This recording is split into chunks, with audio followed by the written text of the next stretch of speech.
হনুমান। ভূমিকা। যদিও পশ্চিমা বিশ্ব প্রতি বছর পরিবর্তিত গতিশীল সুপারহিরোদের সন্ধান করছে, পূর্ব বিশ্ব ইতিমধ্যেই বিদ্যমান অনেক সুপারহিরো উপভোগ করছে। তাদের মধ্যে সবচেয়ে গতিশীল হলেন চিরসবুজ এবং মৌলিক সুপারহিরো হনুমান, যার গল্প শতাব্দীর পর শতাব্দী ধরে সংস্কৃতিকে বিনোদন এবং শিক্ষিত করে আসছে। যদিও হনুমানের গল্পগুলি সর্বদা ভারতীয় সংস্কৃতি এবং নীতির একটি গুরুত্বপূর্ণ অংশ, তবুও মূল ঐতিহ্যবাহী গল্পগুলি থেকে সরে এসে সমসাময়িক রূপে উপস্থাপন করার কোনো গুরুতর প্রচেষ্টা কখনো করা হয়নি। হনুমান বুরানজি এই হনুমানের গল্পগুলিকে আধুনিক বিশ্বের সাথে ভাগ করে নেওয়ার এবং বিনোদনের চাহিদাগুলি একটি উদ্ভাবনী এবং তথ্যবহুল উপায়ে পূরণ করার প্রস্তাব করে। এর লক্ষ্য হাজার হাজার বছর ধরে ভারতীয় পুরাণ এবং লোককাহিনীতে বিদ্যমান হনুমানের অনেক গল্পকে একত্রিত করা। সময়ের সাথে সাথে এই আকর্ষণীয় গল্পগুলি আধুনিক পাঠকদের মন থেকে অদৃশ্য হয়ে গেছে। এই বইয়ের পরিধিতে আগে কখনো শোনা না যাওয়া গল্প অন্তর্ভুক্ত রয়েছে। বইটিতে এমন গল্প রয়েছে যা আদর্শিকভাবে হনুমান চরিত্রের বাল্মীকি সংস্করণের সাথে সামঞ্জস্যপূর্ণ। অন্যান্য অনেক নয়। হনুমানের ঐশ্বরিক ব্যক্তিত্বের প্রেক্ষাপটে সাবধানে উপেক্ষা করা হয়েছে। গল্প বলার শিল্প হল বিভ্রান্তিকর সময়ে জ্ঞান প্রদানের শিল্প। মূল কথা হল যখনই কেউ বিভ্রান্ত হয়, তখনই মুখ খুলে দক্ষতার সাথে জ্ঞানের বড়ি ঢেলে দেয়। পাঠকরা মনোযোগ না দিয়ে থাকতে পারেন না, জীবনের এক অমূল্য শিক্ষা লাভ করেন। সীতাকে খুঁজতে হনুমানের গল্প আমাদের সাফল্যের চাবিকাঠি দেয়। ভগবান রামের সাথে হনুমানের প্রথম সাক্ষাৎ যোগাযোগ দক্ষতার রহস্য উন্মোচন করে। জটিল সমস্যার অনন্য সমাধান খুঁজে বের করার ক্ষমতা আমাদের জীবনের প্রতিটি পর্যায়ে ইচ্ছাশক্তি এবং একাগ্রতার শক্তি শেখার সুযোগ দেয়। হনুমানের গল্প জীবনের প্রতিটি পর্যায়ে আনন্দ এবং শেখার উৎস। হনুমান দেখান কিভাবে একজন সত্যিকারের বীরের বিপরীত গুণাবলীর নিখুঁত মিশ্রণ থাকা উচিত। মাধুর্যের সাথে শক্তি, গম্ভীরতার সাথে হাস্যরস, শিশুসুলভ নির্দোষতার সাথে তীক্ষ্ণ বুদ্ধি, শক্তির সাথে সংবেদনশীলতা, উদ্ভাবনের সাথে ঐতিহ্যবাহী জ্ঞান এবং ভদ্র নম্রতার সাথে তীব্র সংকল্প। হনুমানের ইতিহাস এমন একটি বই যা বিভিন্ন শ্রেণীর মানুষের চাহিদা পূরণ করে। এটি শিশুদের জন্য একটি আকর্ষণীয় পাঠের উপাদান, পিতামাতাদের তাদের সন্তানদের শেখাতে সাহায্য করার জন্য একটি বই, তরুণদের জন্য একটি জীবনধারা ব্যবস্থাপনা নির্দেশিকা। এই বইটি কেবল প্রতিযোগিতামূলক জগতে বসবাসকারীদের জন্য একটি অনুপ্রেরণামূলক নির্দেশিকাই নয়, বরং হনুমানের উপাসকদের জন্য একটি অনুপ্রেরণা এবং তাকে ভালোবাসেন এমন ব্যক্তিদের জন্য একটি অমূল্য সম্পদ। লেখক আপনাকে অবিস্মরণীয় উপায়ে আপনার প্রকৃত সুপারহিরোকে পুনরায় আবিষ্কার করার জন্য আমন্ত্রণ জানিয়েছেন। বৈদিক গল্প। চুরি করা ব্যাগ। একজন ভয়ঙ্কর পবিত্র ব্যক্তি আগুন থেকে বেরিয়ে এসেছিলেন। তিনি দেখতে আগুনের মতো ছিলেন। লাল চুল এবং উজ্জ্বল দেহের সাথে তিনি দেখতে অত্যন্ত সুন্দর ছিলেন। অযোধ্যার কেউ ভাবেনি যে এটি সম্ভব। রাজা সম্পূর্ণরূপে আত্মবিশ্বাসী ছিলেন যে তিনি কি করছেন তা তিনি জানেন এবং ঋষিদের প্রতিও তার একই আস্থা ছিল। ঋষিরা বেদে বর্ণিত পদ্ধতিতে বিশ্বাস করতেন এবং বিশ্বাস করতেন যে বেদ সর্বদা সত্য। তার শব্দ নিজেই এর প্রমাণ ছিল। শীঘ্রই দশরথ জ্বলন্ত ব্যক্তির আনা মিষ্টি পানীয়ে ভরা সোনার পাত্রটি ধরলেন। যদিও এটি জ্বলন্ত আগুন থেকে বেরিয়ে এসেছিল, সোনার পাত্রটি স্পর্শে বেশ ঠান্ডা ছিল এবং এর উপাদানগুলিও সমানভাবে ঠান্ডা ছিল। তিনবার রাজা দশরথ মিষ্টি পানীয়ের একটি অংশ নিয়ে তার 3 রানীর খোলা তালুতে রাখলেন। যখন তিনি সুমিত্রার হাতের তালুতে শেষ অংশটি রাখতে যাচ্ছিলেন, তখন একটি বড় বাজ পাখি ঝাঁপিয়ে পড়ে পানীয়ের একটি ছোট অংশ ছিনিয়ে নিয়ে উড়ে গেল। সবাই অবাক হয়ে গেল এবং নিশ্চিত হয়ে গেল যে এই ঘটনায় কোনো খারাপ কিছু নেই। ভয় দেখে একজন জ্ঞানী ঋষি তার জ্ঞান দিয়ে তাদের শান্ত করলেন। তিনি বললেন, বাজ পাখিটি কোনো সাধারণ পাখি হতে পারে না যে এত নিরীহ জনতার কাছ থেকে জল ছিনিয়ে নেওয়ার সাহস করে। এটি অবশ্যই গরুর বিষ্ণুকে বহন করছে। এটি বিষ্ণুর বিনোদন। এদিকে বাজ পাখিটি দূরবর্তী এক দেশে উড়ে গেল যেখানে বিশেষ কিছু ঘটছিল। রাজ্যের দক্ষিণে ছিল কিষ্কিন্ধা নামক একটি জাদুকরী দেশ। ঘন বনের মাঝখানে এক পাহাড়ের উপরে এক মহিলা একজন সন সাজে সজ্জিত ছিলেন। তিনি ছিলেন বানর রাজা কেশরী, রস্ত্রী অঞ্জনা। তিনি সর্বশক্তিমান ঈশ্বরের কাছে হাত জোড় করে প্রার্থনা করেছিলেন যে এমন এক পুত্রের আবির্ভাব হোক যে পৃথিবীর সর্বশ্রেষ্ঠ বীর হয়ে উঠবে এবং মানবজাতিকে এমনভাবে সাহায্য করবে যা আগে কখনো শোনা যায়নি। পাখিটি তার ডানা মেলে ধরল এবং মুহূর্তের মধ্যে অমৃত তার খোলা তালুতে ছিল। অমৃত তাকে স্পর্শ করার সাথে সাথে অঞ্জনা চমকে উঠল এবং বাস্তবে ফিরে এলো। যখন সে তার চোখ খুলল, তখন সে তার তালুতে মধুর মতো একটি মলম দেখতে পেল। উপরের দিকে তাকিয়ে সে দেখতে পেল যে ঐশ্বরিক বাজপাখি তার দিকে করুণার সাথে তাকিয়ে আছে। এটি তার জীবনে একটি ঐশ্বরিক হস্তক্ষেপ ছিল। তার প্রার্থনা শোনা গেল। সে চোখ বন্ধ করে কৃতজ্ঞতার সাথে প্রার্থনা করল এবং অমৃত গিলে ফেলল।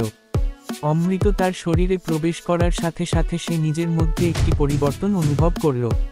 সে আর সাধারণ ছিল না। হঠাৎ তার গর্ভ পূর্ণ হয়ে গেল।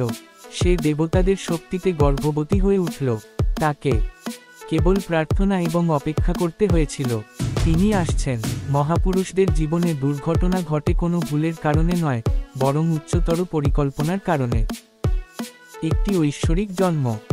রাম রাম রাম। হাজার হাজার শিষ্য তার চারপাশে বসেছিলেন, তার চোখ খোলার অপেক্ষায়।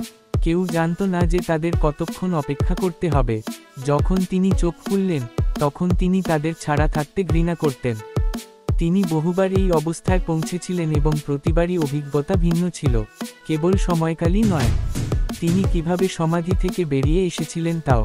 তার চেতনায় সর্বদা একটি গভীর এবং রহস্যময় রহস্য লুকিয়ে ছিল। এমন একটি গোপন রহস্য যা কেবল তিনিই জানতেন। তার আকস্মিক আবির্ভাব তার নিকটতম সঙ্গীদের সহ সকলকে অবাক করে দিয়েছিল। রাম কে ছিলেন? তার চোখ তখনও বন্ধ ছিল। তার গুরুকে উপাসনা করার জন্য তার আর কয়েক মুহূর্ত বাকি ছিল। তিনি ছিলেন একজন মহান যোগী, নিখুঁত পদ্মভঙ্গিতে বসে। অলৌকিকভাবে সুসজ্জিত দেহটি বাঘের চামড়া দিয়ে ঢাকা ছিল। সাদা ছাইয়ের তিনটি রেখা তার কপালকে সুন্দরভাবে শোভিত করেছিল, কিন্তু তৃতীয় চোখ, যা মাঝখানে শান্তিপূর্ণভাবে বন্ধ ছিল, তার শক্তিশালী হাতে একটি রুদ্রাক্ষ মালা দিয়ে শোভিত ছিল।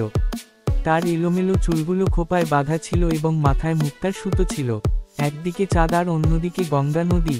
শিব ছিলেন শান্তি ও প্রশান্তির স্থান। অবশেষে, যখন তিনি চোখ খুললেন, তখন তিনি তার স্ত্রী সতীকে তার কাছে দেখতে পেলেন। তার ষষ্ঠ ইন্দ্রিয় তাকে জানালেন যে তার উপস্থিতি প্রয়োজন। তাকে কাছে দেখে শিব তার কানে প্রেমের সাথে বললেন, বিষ্ণু শীঘ্রই পৃথিবীতে অবতার হবেন। রাবণ যে আসুরিক শক্তিগুলিকে একত্রিত করেছে তা ধ্বংস করতে এবং তার অত্যাচারের অবসান ঘটাতে। তিনি সমস্ত দেবতাদের বানর হিসেবে জন্ম নিতে বলেছেন যাতে তিনি তার লীলাগুলিতে তাকে সাহায্য করতে পারেন। আমি রাম অবতারের সাথে সম্পর্কিত এই সুবর্ণ সুযোগটি হাতছাড়া করতে চাই না। আমি এই রামলীলাগুলিতে অংশগ্রহণের জন্য নিজেকে উৎসর্গ করব। সতী যখন এই কথা শুনলেন, তখন তিনি খুব দুঃখ পেলেন। তার মনে হলো তিনি আর কখনো তার স্বামীর সঙ্গ উপভোগ করতে পারবেন না। যখন তিনি তার সাথে ছিলেন, তখন তিনি ধ্যান করছিলেন এবং যখন তিনি চেতনায় ছিলেন, তখন তিনি সেবা করছিলেন। রামের সেবা করার জন্য তার স্বামীর আকাঙ্ক্ষাকে বাধাগ্রস্ত করতে না চাওয়ার কারণে তিনি একটি বিশেষ প্রার্থনা করেছিলেন। হে প্রভু, যদি আপনি রামলীলায় অংশগ্রহণের জন্য বানরের রূপ ধারণ করতে চান, তাহলে আমি কি আপনার লেজের রূপ ধারণ করে আপনার সেবা করতে পারি? শিব আনন্দের সাথে এই প্রস্তাব গ্রহণ করেছিলেন, কিন্তু সতী এখনও একটি সন্দেহের সমাধান করতে পারেননি। তিনি তাকে বলার সিদ্ধান্ত নেন। একদিকে, তিনি বুঝতে পারেননি যে রাবণ, যিনি সঙ্গিনী হিসেবে আবির্ভূত হয়েছিলেন, কিভাবে শিবকে এত বর দিতে পারেন, এবং অন্যদিকে তিনি তাকে ধ্বংস করার ষড়যন্ত্রে যোগ দেওয়ার পরিকল্পনা করেছিলেন। শিব তার সরলতা এবং কৌতূহল দেখে হেসেছিলেন। যদিও রাবণ তার দশভাগ বা রুদ্রকে সন্তুষ্ট করতে সফল হয়েছিলেন, তিনি সতীকে বলেছিলেন যে তিনি রাগান্বিত এবং প্রকৃতপক্ষে তার একাদশভাগকে রাগান্বিত করেছেন। শিব ব্যাখ্যা করেছিলেন যে তার একাদশভাগ পৃথিবীতে অঞ্জনার পুত্র হিসেবে অবতীর্ণ হবেন এবং হনুমান নামে পরিচিত হবেন। স্বামীর বুদ্ধিমত্তা এবং রামের সেবা করার আকাঙ্ক্ষায় সন্তুষ্ট হয়ে সতী শিবকে আলিঙ্গন করেন। শীঘ্রই তারা বানর হয়ে ওঠে এবং বৈবাহিক সুখ উপভোগ করতে শুরু করে। তাদের সম্পর্ক তীব্র অনুভূতিতে পরিণত হয় এবং সঠিক সময়ে শিব বায়ুকে, বাতাসের দেবতা, অঞ্জনার কাছে শক্তি প্রেরণের দায়িত্ব দেন। বায়ু সন্দেহ করেন যে তিনি দীর্ঘদিন ধরে অর্জিত শক্তি বজায় রাখতে পারবেন কিনা। যেহেতু শিবের গর্ভ অত্যন্ত উত্তপ্ত ছিল, যদি এটি নিয়ন্ত্রণে থাকে তাহলে ভয়ঙ্কর বাতাস বইতে থাকবে এবং অবশেষে পৃথিবী ধ্বংস হয়ে যাবে। তিনি 7 জন ঋষিকে ডেকে অনুরোধ করেন যে সঠিক সময় না আসা পর্যন্ত শিবের গর্ভধারণ অব্যাহত রাখুন। এই 7 জন ঋষি মন্দকের কাছ থেকে প্রতিশ্রুতি নেন যে তারা গঙ্গা থেকে একটি ধাতব পাত এনে শক্তিশালী শক্তি দিয়ে পূর্ণ করবেন এবং বাতাস যতক্ষণ না এটি ফিরিয়ে আনে ততক্ষণ পর্যন্ত এটিকে নিরাপদ রাখবেন। ইতিমধ্যে স্বর্গে দেবতা বৃহস্পতি তার এক দাসী পুঞ্চিষ্ঠলীকে পৃথিবীতে বানর হওয়ার জন্য অভিশাপ দেন। ফলস্বরূপ তিনি পৃথিবীতে অঞ্জনা হিসেবে পুনর্জন্ম লাভ করেন। প্রাপ্তবয়স্ক হওয়ার পর তিনি বানর রাজা কেশরীকে বিয়ে করেন।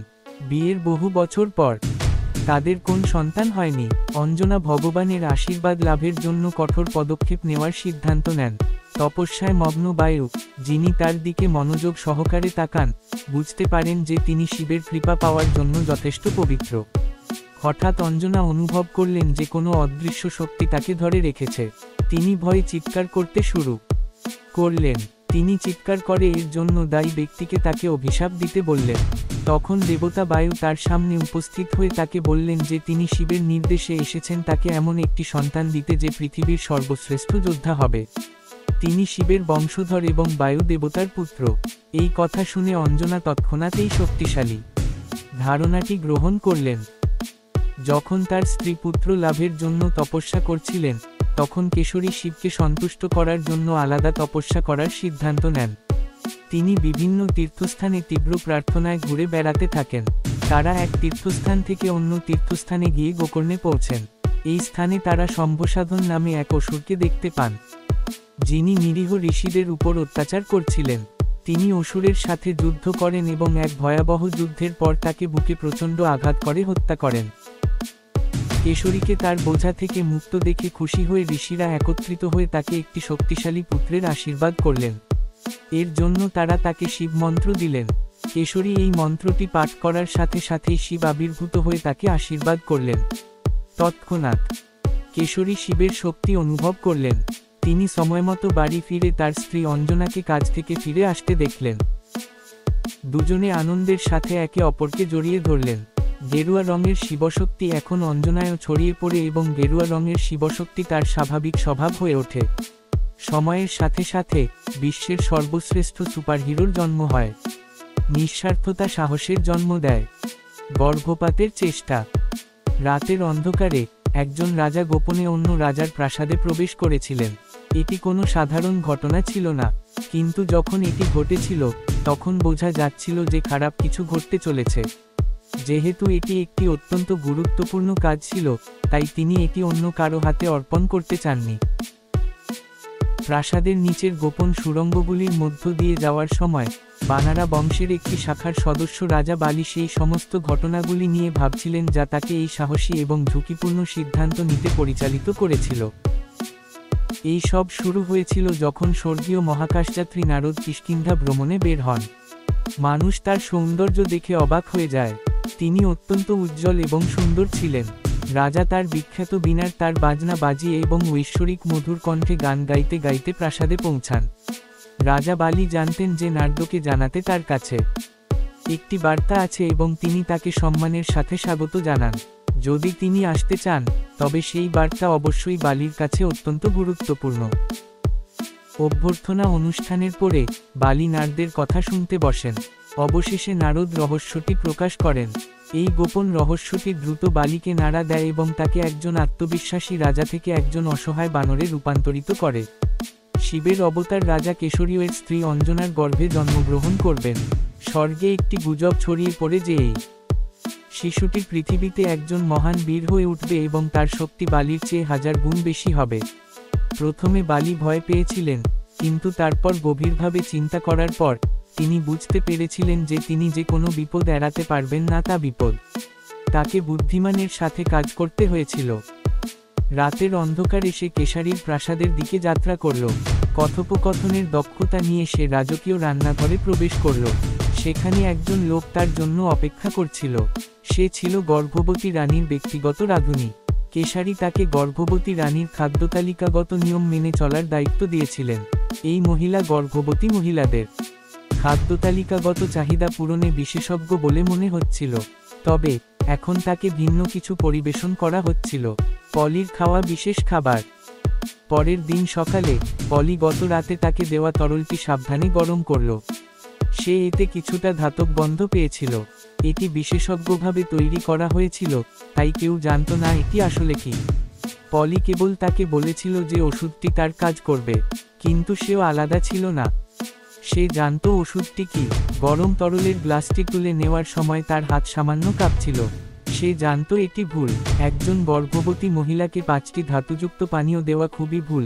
সোনা, তামা, লোহা, টিন এবং দস্তা, এর যে কোনো একটি কেবল শিশুকেই নয়, মাকেও হত্যা করতে পারে। অঞ্জনা চোখ বন্ধ করে সেই স্বাস্থ্যকর পানীয় পান করল যা তার মা এবং তার অজাত শিশু উভয়কেই সতেজ করে তুলবে। যখন সে গ্লাসটি রানীর হাতে দিল, তখন সে তার মুখের দিকে মনোযোগ সহকারে তাকালো যাতে কোনো প্রতিক্রিয়া না হয়। আশ্চর্যজনকভাবে কোনো প্রতিক্রিয়া দেখা গেল না। ফলাফল দেখতে কতক্ষণ সময় লাগবে তা দেখার জন্য সে 1 মিনিট অপেক্ষা করল। কিছুই না। কি করবে বুঝতে না পেরে সে রান্নাঘরে ফিরে এল। সেদিন সে রান্নাঘরে তার কাজে ব্যস্ত হয়ে পড়ল, রানীর দিকে উদ্বিগ্নভাবে তাকিয়ে রইল কিছু পরিবর্তন হয়েছে কিনা তা দেখার জন্য। রানী কিছুই করল না। পরের দিন রানী অঞ্জনাকে ডেলিভারি রুমে নিয়ে যাওয়া হলো। তার প্রসব বেদনা শুরু হলো। তার অনুগত দাসী গর্ভপাতের খবরের জন্য ডেলিভারি রুমের বাইরে দাঁড়িয়েছিল। তারপর সে তার নবজাত শিশুর কান্না শুনতে পেল। সবাই যখন আনন্দ করছিল তখন সে হাঁটু গেড়ে বসে পড়ল। 5টি মারাত্মক ধাতুর মিশ্রণ পান করার পর একজন মা কিভাবে সন্তান জন্ম দিতে পারেন? কিছুক্ষণ পর সে নিজেকে শান্ত করল এবং অলৌকিকভাবে মৃত্যু থেকে বেঁচে যাওয়া শিশুটিকে দেখার জন্য ঘরে দৌড়ে গেল। শিশুটির মুখ দেখে সে অজ্ঞান হয়ে গেল। সেই 5টি ধাতু দিয়ে তৈরি কানের দুল পরা বানররা তাকে দেখে হাসছিল। ধ্বংস করার পরিবর্তে তারা তাদের সাজিয়ে তোলে।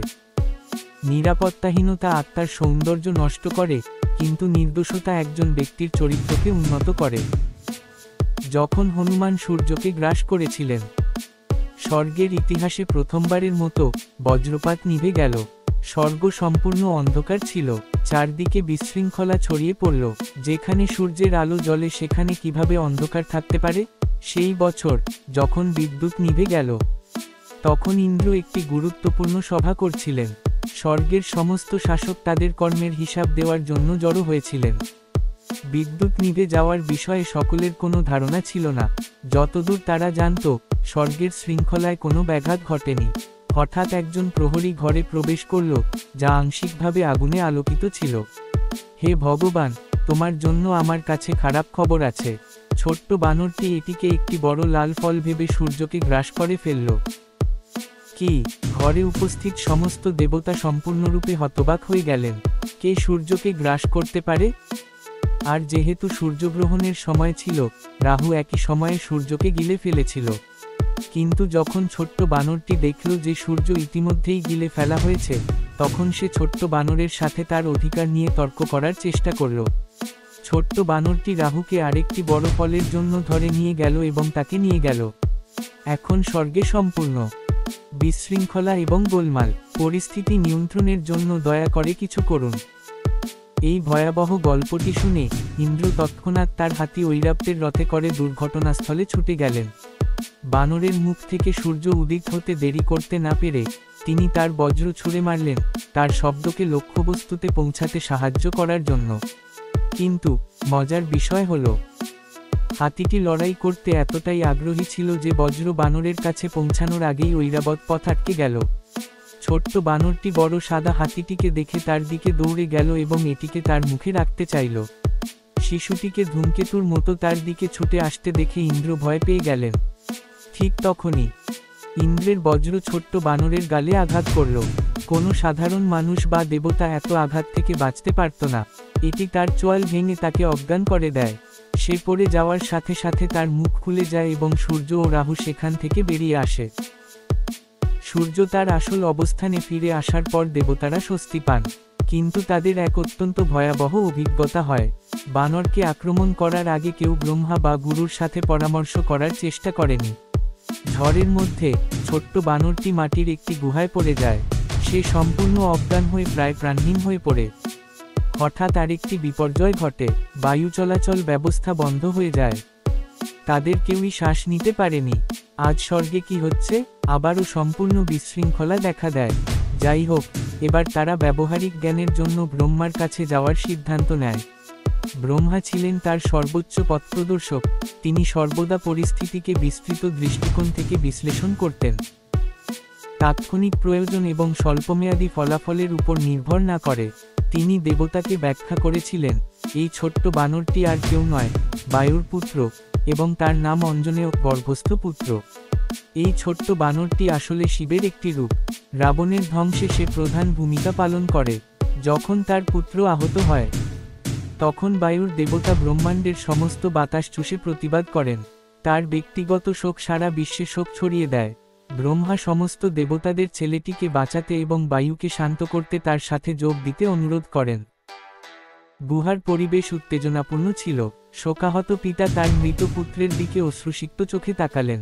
ব্রহ্মাজি বানর ছেলেটির কাছে গেলেন, তার কমণ্ডলু থেকে কয়েক ফোঁটা পবিত্র জল ছিটিয়ে দিলেন এবং তার উপর হাত ঘষতে লাগলেন।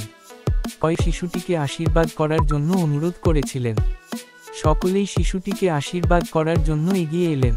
অগ্নি তাকে আশীর্বাদ করলেন যে আগুন কখনো তার ক্ষতি করবে না। ইন্দ্র তাকে আশীর্বাদ করলেন যে তার বিখ্যাত কোনো অস্ত্রই তার ক্ষতি করবে না। গুরু তাকে আয়ুর্বেদ এবং বিশ্বের সমস্ত ফল এবং শাকসবজির জ্ঞান দিয়েছিলেন। সূর্য তাকে নির্ধারিত সময়ে সমস্ত বেদ শেখাতে প্রতিশ্রুতি দিয়েছিলেন। ধনন্তরী তাকে সুস্বাস্থ্য দিয়েছিলেন। দিব্য কারিগর বিশ্বকর্মা তাকে আশ্চর্যজনক বুদ্ধি, চিন্তার স্পষ্টতা এবং সৃজনশীলতা দিয়েছিলেন। তার পিতা পবন তাকে গতিশীলতার শক্তি দিয়েছিলেন। সকল দেবতা তাকে আশীর্বাদ করার পর ব্রহ্মা এগিয়ে এসে হনুমানের গলায় একটি হীরার মালা পরিয়ে দিলেন। তিনি বললেন, এখন আমি তোমাকে সর্বোচ্চ উপহার দিচ্ছি, আমার সন্তান। তুমি ঈশ্বরের চিরন্তন দাস হয়ে উঠবে। আমি তোমার গলায় যে হীরার মালা পরিয়েছি তা বিশ্বের চোখের অদৃশ্য। যে এই রত্নটিকে চিনে সে তোমার চিরন্তন ঈশ্বর এবং প্রভু। গুরুর সাথে দেখা হওয়ার সাথে সাথে তোমার শরীরের প্রতিটি হাড় গলে যাবে। এই সমস্ত বর দেওয়ার সময় হনুমান গম্ভীর হয়ে উঠলেন। ব্রহ্মা নিজেকে ঈশ্বরের চিরন্তন দাস ঘোষণা করার সাথে সাথে হনুমান জ্বলজ্বল করতে শুরু করলেন। সবাই চলে যাওয়ার পর হনুমানের মনে একটাই চিন্তা, যদি এত ছোট ভুল এত মনোযোগ আকর্ষণ করে, তাহলে তাদের আরও চেষ্টা করা উচিত।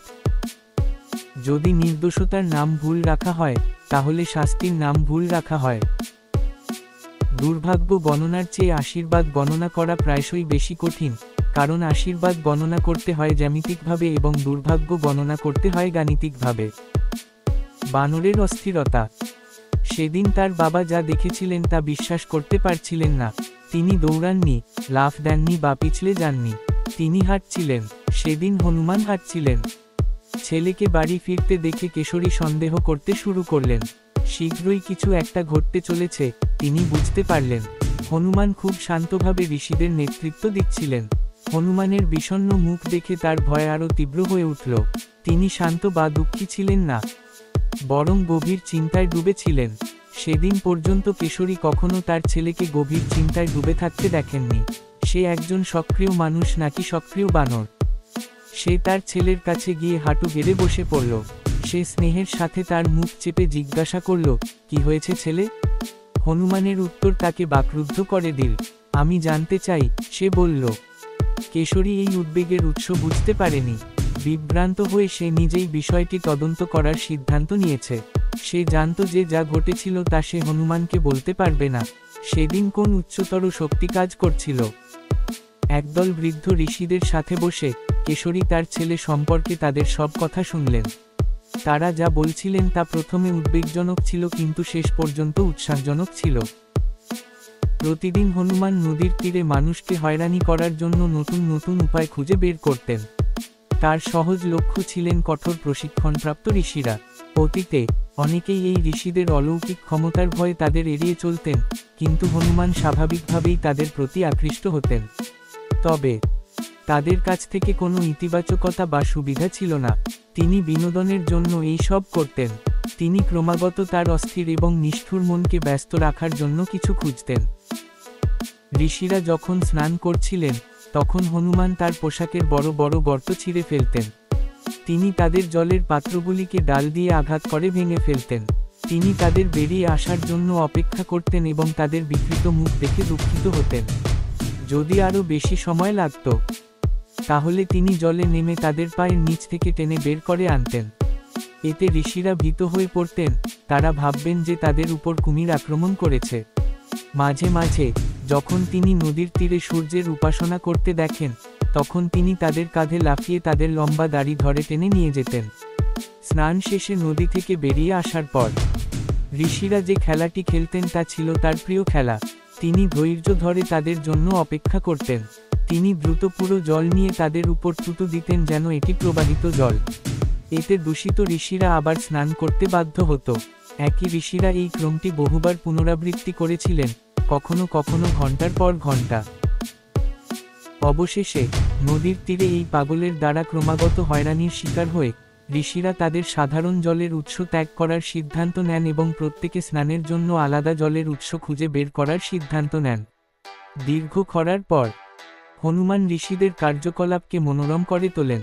তারা প্রতিদিনের বিনোদন এবং বিনোদনের জন্য তার আশ্রমে যাওয়ার সিদ্ধান্ত নেন। একদিন যখন ঋষিরা বেদের গুরুত্ব নিয়ে উত্তপ্ত আলোচনা করছিলেন, হনুমান তাদের আশ্রমে এসে পৌঁছালেন। তিনি যেখানে সমাবেশ হচ্ছিল তার খুব কাছেই একটি গাছে বসেছিলেন। হঠাৎ তিনি দেখতে পেলেন যে গাছটিতে এই ঋষিরা বসেছিলেন তার নিচে একগুচ্ছ ফলের ঝোল ঝুলছে। তিনি লাফিয়ে পড়লেন এবং নামার সময় তিনি যে ডালে আরোহণ করছিলেন তা ভেঙে গেল।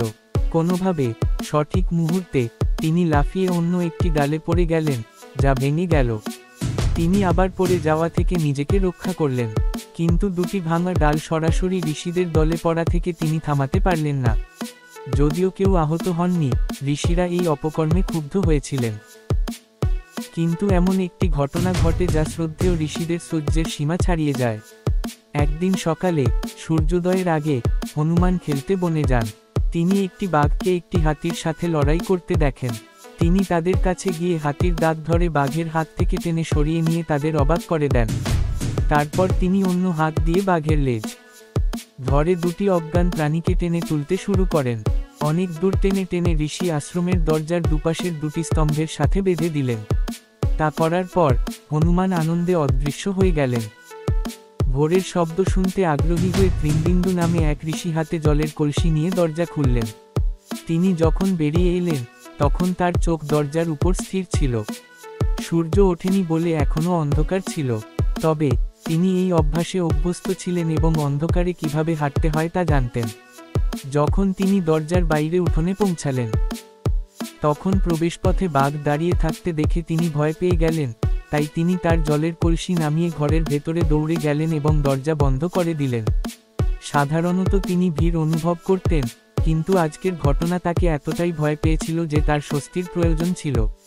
যখন তিনি বুঝতে পারলেন যে বাঘটি একটি স্তম্ভের সাথে বাঁধা, তখন তিনি সাহস সঞ্চয় করলেন এবং বাঘ থেকে যতটা সম্ভব দূরে থাকার চেষ্টা করলেন। এবার তিনি বেরিয়ে যাওয়ার সময় বাঘ থেকে দূরে সরে গেলেন। তিনি বেরিয়ে আসতে শুরু করলে বন্য হাতিটি তার মুখোমুখি হলো। তিনি চিৎকার করে বাড়ির দিকে দৌড়ে গেলেন। এখন ফড়িংটি যন্ত্রণায় কাতরাচ্ছিল, তার শরীরে বিশৃঙ্খলা এবং তার ঘরের বাইরে ধ্বংস। সে বুঝতে পারছিল না কে এই নিষ্ঠুর অপরাধ করেছে। সে কাছেই হাসির শব্দ শুনতে পেল এবং সে ক্রোধে ভরে গেল। সে তার জানালার কাছে দৌড়ে গেল এবং দেখতে পেল হনুমান মাটিতে শুয়ে আছেন এবং তার পেট চেপে ধরে আছেন। রাগে অন্যান্য শ্রদ্ধেয় ঋষিদের ক্ষতি করতে না চাওয়ায় বানরটি তার কমান্ডালু বের করে জলে ভরে হনুমানের দিকে ছুঁড়ে মারল এবং অভিশাপ দিল, হে নির্লজ্জ সন্তান, তোমার শক্তি এবং প্রতিভা তোমাকে খুব গর্বিত করেছে। কেউ জানে না কিভাবে এই শক্তি এবং প্রতিভা ব্যবহার করতে হয়, তাই তুমি অন্যদের ক্ষতি করার জন্য এর অপব্যবহার করছো। আমি তোমাকে অভিশাপ দিচ্ছি যে কেউ তোমাকে মনে না করা পর্যন্ত তোমার সমস্ত শক্তি ভুলে যাও। অভিশাপ দেওয়ার পর হনুমান শান্ত হলেন। তিনি চারপাশে তাকাতে শুরু করলেন। তিনি বুঝতে পারলেন না যে তিনি কিভাবে বনে পৌঁছেছেন এবং সেখানে মাটিতে কি করছেন। তিনি তার জীবনের উদ্দেশ্য এবং কিভাবে তার সময়কে বুদ্ধিমানের সাথে ব্যবহার করবেন তা নিয়ে ভাবতে শুরু করলেন। যখন তিনি তার পিতা কেশরী প্রাসাদে ফিরে আসেন, তখন তার মনে তীব্র ইচ্ছা জাগে, জ্ঞান অর্জনের আকাঙ্ক্ষা। প্রতিটি মন্দ কাজের মধ্যেই জ্ঞানের বীজ লুকিয়ে থাকে। যখন অনুপ্রেরণা ও উৎসাহের জল এই বীজকে পুষ্ট করে, তখন দায়িত্ব ও সক্রিয় অংশগ্রহণের ফুল ফুটে ওঠে। হনুমান 2 শীঘ্রই আসছে।